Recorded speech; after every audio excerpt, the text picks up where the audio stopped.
I've had a chance to dive into Indiana Jones and the Great Circle. I'm about 15 hours into the game. This is my gameplay, actually, that you're watching here. And the purpose of today's video is to give you a preview of what to expect from Indiana Jones. We're going to go over what some of the game mechanics are, what the locations are, what the premise is, so you know what you're jumping into before you decide whether or not you want to jump into early access, which starts December 6th. You can pick up early access for this game, or whether or not you pick it up at the full release date on Game Pass on December 9th. This video is sponsored by Bethesda, and I just want to give a huge shout out to them and thank them for sending me an early copy of the game. Before we jump into it though, don't forget to hit that like button and subscribe to this channel. My name is X1 the Gamer. We drop videos like this all the time, so make sure you subscribe. Also, I would love to hear from you guys. Are you Indiana Jones fans? Number one.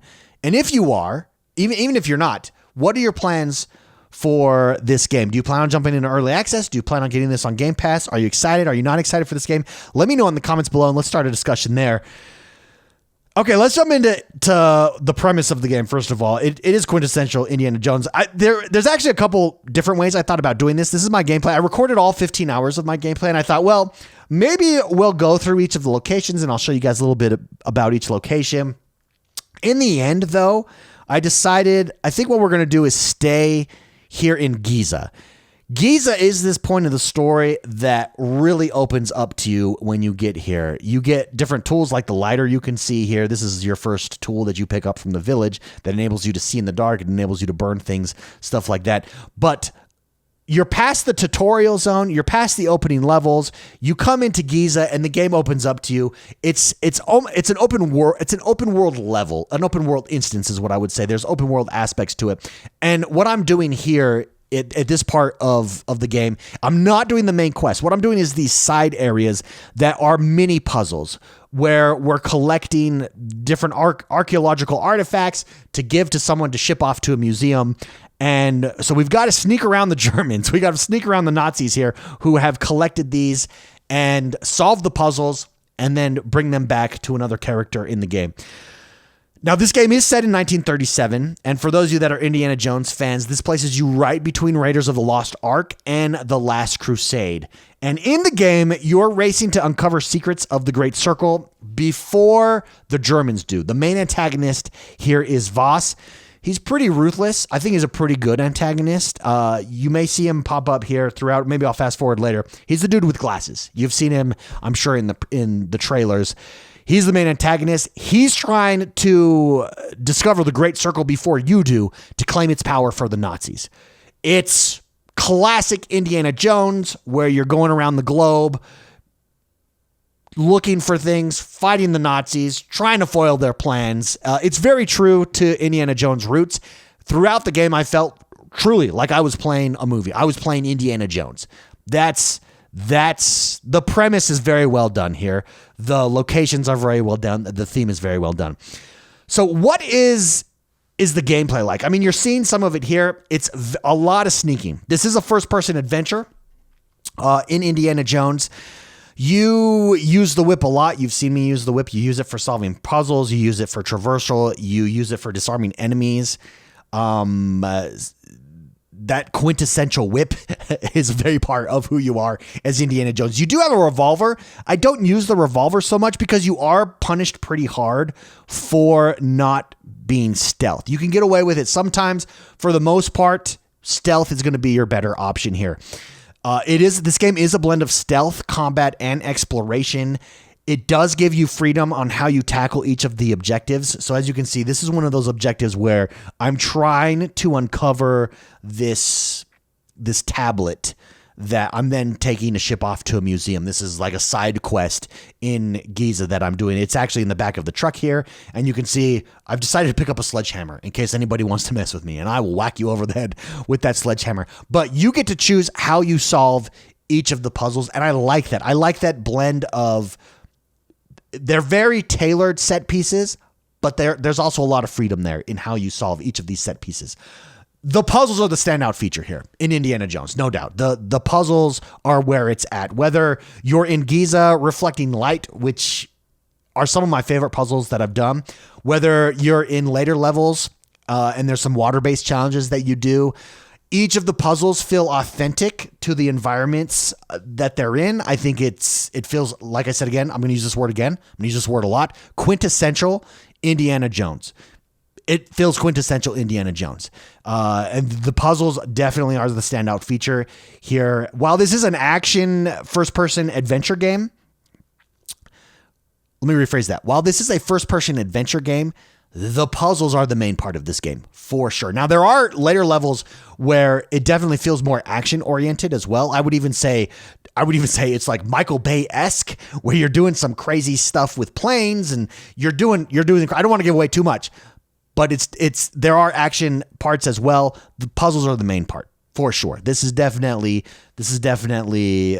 very puzzle focused, and they do a really good job with them so far, at least in my opinion. Let's talk a little bit about the world building here, because again, we're in Giza, and I think what stands out, and you can even see what stands out here, is just how beautiful each of the places here. They're handcrafted locations. So we start out at the college where Indiana Jones is a professor. We then go to Vatican City. Vatican City is really cool, and that's like the tutorial zone there. We're now in Giza. Sorry, this is where it opens up, and then we then go on to additional levels after this.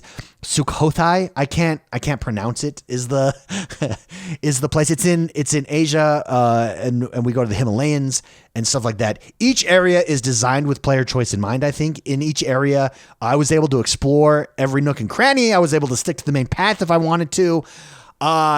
The attention to detail is what stuck out to me there.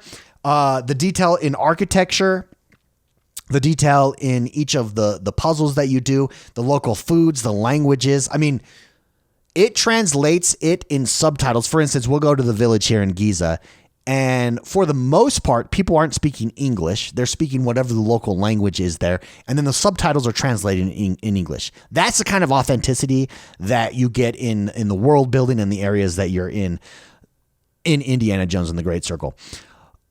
Customization is a part of this as well. One thing I think a lot of players will appreciate is how customizable the game is. You can adjust difficulty settings for both actions and puzzles. I did mess with them a few times just to see what the difference was. Okay, how is it when I go super hard on action and puzzles? And there's actually different meters in each of those areas. So you can say, like, I want to go a little bit easier on action, but keep my puzzles harder. I want to go harder on action, but keep the puzzles a little bit easier. And it just enables you to tailor your entire experience to your specific play style. If you're into upgrading abilities, you'll love the adventure point system. It lets you improve things like stamina, health. It lets you improve things like your combat effectiveness. It's basically handled via a journal and books. So you get adventure points for going off the beaten path, for taking pictures of unique sites, for discovering unique items, and then you spend those adventure points on, like I said, things like stamina, health, combat effectiveness, and that helps you to upgrade your character that way.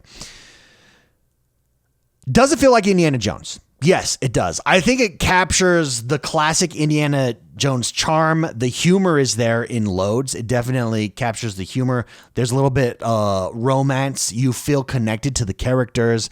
There's high stakes action. And of course, the whip. I keep mentioning the whip, but you use the whip so much, and I love it. To me, it feels like a love letter to fans of the franchise, packed with Easter eggs, nods to the film. If you're a huge fan of Indiana Jones, going into it, it will feel like Indiana Jones to you, no doubt. So, like I said before, early access is available December 6th to the 9th, so you can start playing before the full release if you want to jump into it. The full release is on December 9th. It's definitely worth a check out, in my opinion, and I've enjoyed my preview time with it here. Hopefully, this gives you a good idea of Indiana Jones and the Great Circle. Hopefully this gives you a good kind of 10,000 foot view of everything you need to know before diving in. If you're ready to become Indiana Jones and uncover ancient mysteries, pick it up now during early access on Xbox and PC. Also, let me know, from what we've talked about and what we've seen today, what are you most excited to explore in this new Indiana Jones adventure? Will you be jumping in early access? Will you be waiting for it on Game Pass? Let me know in the comments below. Again, don't forget to hit that like button. Subscribe to this channel. My name is X1 the Gamer. We drop videos like this all the time. Have a great rest of your day, guys, and we'll see you next time. Bye-bye.